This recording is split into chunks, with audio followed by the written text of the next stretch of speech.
Okay, so in this game, I played someone rated 830. Okay, so let's kick off. E4, 5, knight F3, and D5. This is the elephant gambit. Okay, so I don't really know the main line. So I decided to take on E5. Okay, so let's have a quick look. What's the best move here? Okay. Right, so let's go back. Oh, so the main line should be, or what theory considers as the main line. He takes E4. So we're seeing it's Queen E2, is it? Knight F6, Knight C3, all normal. Pin on the pawn on E4. Okay, Bishop E7, and then takes. Oh, okay, so he castles, does he? Okay, white is kind of precariously pinned with the queen next to the king. Okay, so D3 supports that. Okay, so rook E8 is not much of a threat. Okay, right. Back to D1, making way for the bishop to come into E2 and then casting quickly. Oh, F5. Okay, takes. Okay, rook E8. So bishop D2 or D4. Rook E8 check. Bishop E2, not bishop E3. Right. Oh gosh. Gosh, I've not seen this in years, or at all probably. I've probably never seen this. King F1, bishop D3. Okay, what about F4?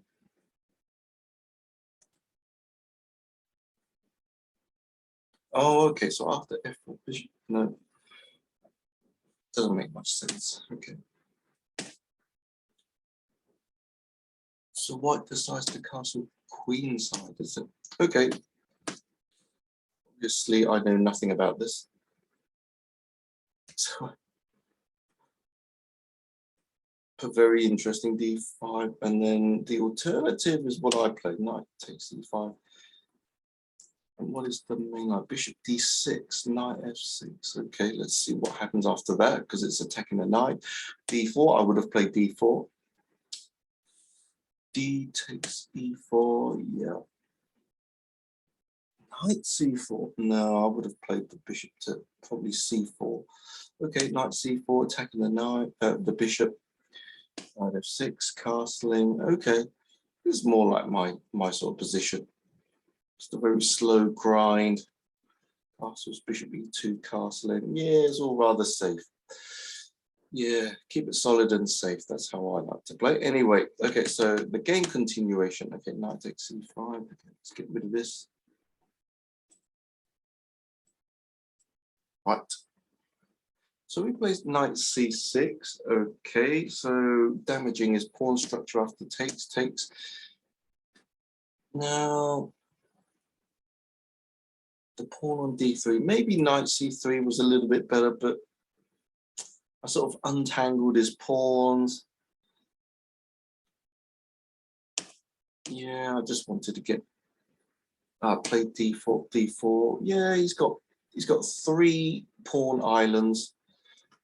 He's got 3 pawn islands. 1, 2, 3, and I've only got 2, so it's got a slight advantage.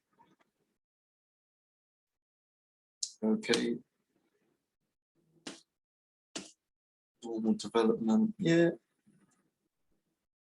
Okay. So I castled. Yeah, of course I could have given him an IQP there, an isolated queen's pawn, and concentrate all my forces on attacking this. Strategically, maybe in a longer game I would have considered this, but I didn't. Not in a rapid play game. I didn't really mind just normal development. Oh, it occurs anyway. Right. Okay, so queen c7, attacking the pawn on c2, not really much of an issue. So I developed with tempo. So after here, let's say queen takes c2, not at all worried. Not at all worried. Maybe bishop d3, attacking the queen. So for example here, the queen has to go somewhere, maybe here, and rook e2 check. Then what blocks it? Probably this bishop. After this one, maybe queen b4, bishop e6. Okay, so after, but it's tricky to castle away. Maybe bishop e6, just a little bit easier. And then this is quite nice. I mean, I'm a pawn down, but the king's still stuck in the middle, struggling to castle. Maybe rook c1. Rook c1. What happens after rook c1? Where does the queen go? Maybe back here. And basically, the queen's just being tossed around. Little check. Not queen here, because after bishop b5, it's pretty much game over. So knight or the bishop has to come back. Let's see if the knight goes back. Okay, so the king is kind of stuck in the middle. Black's pieces have been tied up. Oh gosh. Don't worry about that pawn for now.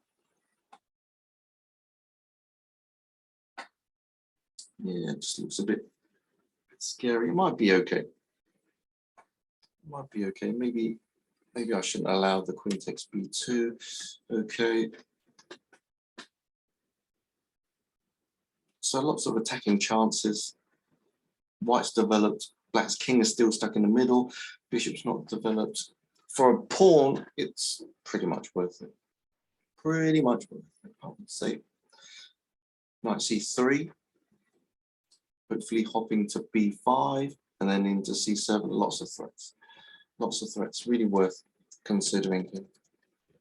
For the sake of a pawn, it's definitely worth it. Okay. So queen takes the pawn, yeah, bishop f4. Doesn't take the pawn on c2, prefers to defend the queen. Okay, so takes bishop b5. Yes, bishop b5, opening up the e file for the rook, the gain of tempo, developing and blocking, and then rook e1. Right, okay, so this is one of the main beginner mistakes. Okay, so here, yes, black really wants to castle the king, connect the rooks, okay, and I prevented that with rook e1. Okay, and this is what beginners, this is where beginners make a lot of mistakes. Okay, this guy decided to self-pin. Okay, so that leaves pawn to f3 as a threat. Okay, winning back the knight. So maybe something like this. Okay, because maybe he was thinking my bishop was hanging. That's the important, right? Okay, so basically he was thinking after f3 here, he would grab this back. And the material is pretty much equal. I'll end up winning a pawn in the end, maybe. And there we go. That's basically irrelevant. Okay, not even important. Okay, so he thinks, yes, I'm going to be at least equal, or maybe just slightly worse.